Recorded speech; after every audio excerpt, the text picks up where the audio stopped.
Regular workout എന്ന് പറയുന്നത് ഏതൊരു വ്യക്തിയുടെയും ഹെൽത്തിന് വളരെ ഇമ്പോർട്ടൻ്റ് ആയിട്ടുള്ളൊരു കാര്യമാണ്. അപ്പോൾ നമ്മൾ റെഗുലർ വർക്കൗട്ട് ചെയ്യാൻ പറ്റുന്നവർ റെഗുലർ വർക്കൗട്ട് ചെയ്യുക, പറ്റാത്തവർ എന്തെങ്കിലും ജിമ്മിൽ പോവുകയോ. അപ്പോൾ ഒരു ഗ്രൂപ്പ് വർക്കൗട്ട് കാണുമ്പോൾ നമുക്ക് ഓട്ടോമാറ്റിക്കായിട്ട് നമുക്ക് അതിനോടൊരു ഇൻട്രസ്റ്റ് തോന്നി നമ്മൾ ചിലപ്പോൾ ചെയ്തെന്നിരിക്കും.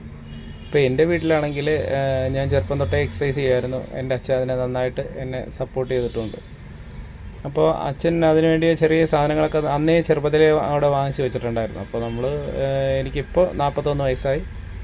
അപ്പോൾ ഞാൻ ഇപ്പോൾ എൻ്റെ വർക്കൗട്ട് പ്ലാൻ എന്ന് പറഞ്ഞിട്ടുണ്ടെങ്കിൽ രാവിലെ എഴുന്നേൽക്കുക, ഒരു 5:30 ആകുമ്പോൾ എഴുന്നേൽക്കും. കുറച്ച് നേരം എന്തായാലും എഴുന്നേറ്റ ഉടനെ തന്നെ നമുക്ക് എക്സസൈസ് ഒന്നും ചെയ്യാൻ പറ്റില്ല. അപ്പോൾ നമ്മൾ കുറച്ച് സമയം എന്തെങ്കിലുമൊക്കെ ചെയ്തുകൊണ്ടിരിക്കും. അത് കഴിഞ്ഞിട്ടൊരു 5:45 ആകുമ്പോഴത്തേക്ക് പതിയെ ഗ്രൗണ്ട് എക്സസൈസൊക്കെ ചെയ്തിട്ട് നമ്മുടെ വീടിൻ്റെ ടെറസിൻ്റെ മുകളിൽ നമ്മൾ ഷീറ്റ് അടിച്ചിട്ടുണ്ട്. അപ്പോൾ അവിടെ കുറച്ച് വർക്കൗട്ട് ചെയ്യാനുള്ള ഉപകരണങ്ങൾ അച്ഛൻ വാങ്ങിച്ചു തന്നത് കുറച്ചുണ്ട്. പിന്നെ അല്ലാതെ ഞാൻ കുറച്ച് സാധനങ്ങളും വാങ്ങിച്ചു. അപ്പോൾ നമുക്ക് നമ്മുടെ വീട്ടിൻ്റെ മുകളിൽ തന്നെ ഇതിനുള്ള സംവിധാനങ്ങളൊക്കെ ഉണ്ട്.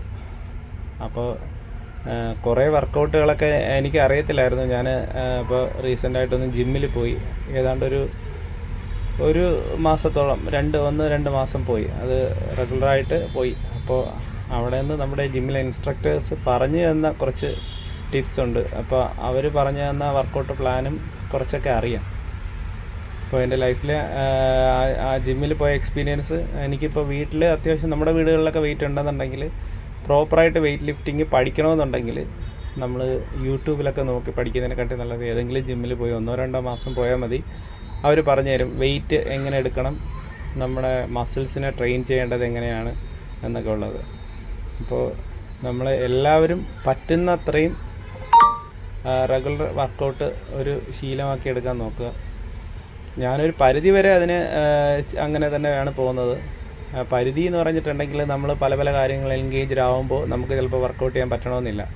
പിന്നെ ഇതൊരു വളരെ ഇൻട്രസ്റ്റിംഗ് ആയിട്ടുള്ളൊരു സംഭവമാണെന്ന് വെച്ചിട്ടുണ്ടെങ്കിൽ നമ്മുടെ മനസ്സ് പോലെയാണ്. നമുക്ക് ആ ചെയ്യുന്ന ഓരോ വർക്കൗട്ടിലും എത്ര എഫേർട്ട് ഇടുന്നു എന്നുള്ളതിനനുസരിച്ചാണ് അതിൻ്റെ റിസൾട്ട് വരുന്നത്.